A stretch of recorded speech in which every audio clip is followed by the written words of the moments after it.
नमस्कार, मैं हूँ प्रीति शुक्ला, 7 भारत न्यूज संवाददाता। हर पल की खबर पर हमारी नजर। हमारे चैनल 7 भारत न्यूज को लाइक करें, सब्सक्राइब करें, शेयर करें, बेल आइकन प्रेस करना ना भूलें। ये तस्वीरें उत्तर प्रदेश के चंदौली के ट्रामा सेंटर की हैं, जहां डिप्टी सीएम ब्रजेश पाठक अचानक पहुंच गए तो हड़कंप मच गया। कोई उनके पीछे भाग रहा था, कोई नक्शा लेकर आ रहा था, लेकिन ब्रजेश पाठक फिल्म नायक वाले अनिल कपूर वाले मूड में थे। पहला ही सवाल ये पूछते हैं कि इसे कब तक पूरा कर लोगे। इसका जवाब मिलते ही आगे बढ़ते हैं। एक एक कमरे को गौर से देखते हैं, उसमें लगी सीमेंट, ईंट और प्लास्टर को निहारते हैं। उसके बाद पहुंचते हैं उस जगह जहां 5 इंच की दीवार खड़ी हो रही होती है, पर मिस्त्री ने ईंट ऐसे जोड़े होते हैं जैसे वो 3 इंच की दीवार हो, और ब्रजेश पाठक इसी बात पर भड़क जाते हैं। 1.5 इंच है, ये 3 इंच लग रहा है मुझे। देखो तेरे पास, इधर देखो, इधर कॉर्नर क्यों किया है? ये बिल्डिंग बना है आप लोग।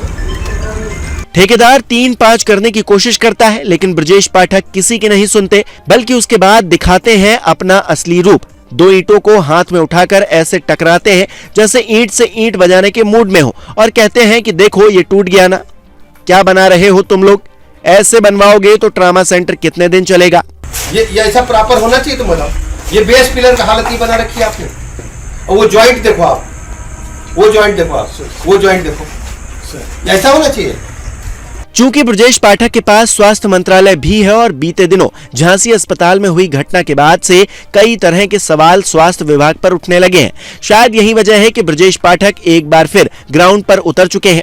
पहले अस्पताल दर अस्पताल छापा मारने वाले मंत्री जी इस बार अस्पतालों की नींव मजबूत करवाने में लगे हैं। सरकारी पैसे का सदुपयोग हो, इस बात पर ध्यान देने में लगे हैं, क्योंकि उन्हें पता है कि अगर अभी छापा नहीं मारा, हमने ध्यान नहीं दिया और आम जनता को तकलीफ हुई, तो सीएम योगी आदित्यनाथ किसी को माफ नहीं करेंगे, बल्कि योगी का बुलडोजर हर उस कुर्सी पर चल सकता है जिसने इसमें धांधली की होगी। और ऐसा गोरखपुर मेडिकल कॉलेज से लेकर यूपी के तमाम घटनाओं में यूपी की जनता देख ही चुकी है। लेकिन मंत्री जी शायद ये जानकर चौंक जाएं कि जिस चंदौली में वो निरीक्षण करने गए थे, वहीं के बगल वाराणसी में जनता परेशान है। वहां के दीनदयाल अस्पताल में बीते 5 दिनों से अल्ट्रासाउंड बंद है। रोजाना 50 मरीज वापस लौट रहे हैं, क्योंकि डॉक्टर साहब शादी में व्यस्त हैं और पूरा स्टाफ बाकी के काम में मस्त है। अखिलेश यादव तो ये तक कहते हैं कि बलरामपुर के अस्पताल में मरीजों को सही खाना नहीं मिलता, पर आरोप प्रत्यारोप से हटकर देखें तो आंकड़े इस बात की गवाही देते हैं कि यूपी के कुछ अस्पतालों की बदहाल व्यवस्था के पीछे डॉक्टर और स्टाफ की कमी जिम्मेदार है।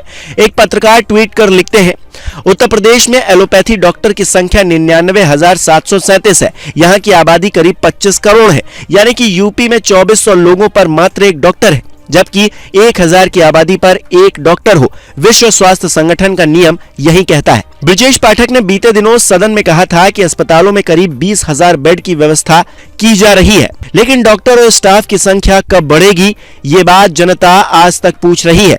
ब्रजेश पाठक का ईंट वाला वीडियो ठीक वैसे ही वायरल है जैसे बीते दिनों एक अस्पताल में आम मरीज बनकर पर्चा कटवाने पहुंचे थे, तो सोशल मीडिया पर गदर मच गया था कि स्वास्थ्य मंत्री ऐसा ही होना चाहिए। यहाँ तक कि खुद मरीजों से फोन पर भी अपडेट लेते रहते हैं, पर सिस्टम में बैठे कुछ लापरवाह लोगों की वजह से आम जनता को वो सुविधाएं नहीं मिल पा रही जो मिलनी चाहिए, जिस पर स्वास्थ्य मंत्री और स्वास्थ्य विभाग के बड़े बड़े अधिकारियों दोनों को ध्यान देना चाहिए, ताकि आज यूपी के कानून व्यवस्था की मिसाल जैसे देश भर में दी जाती है, योगी के बुलडोजर की डिमांड देश भर में उठती है, ठीक वैसे ही स्वास्थ्य व्यवस्था की मिसाल भी देश भर में दी जाए, और गरीब जनता की गाढ़ी कमाई प्राइवेट अस्पताल वाले दोनों हाथों से न लूट पाए। अगर आपके इलाके के अस्पताल की हालत भी खराब है तो हमें कमेंट करके जरूर बताइए, ताकि स्वास्थ्य मंत्री तक हम आपकी बात पहुंचा सके और एक्शन हो सके।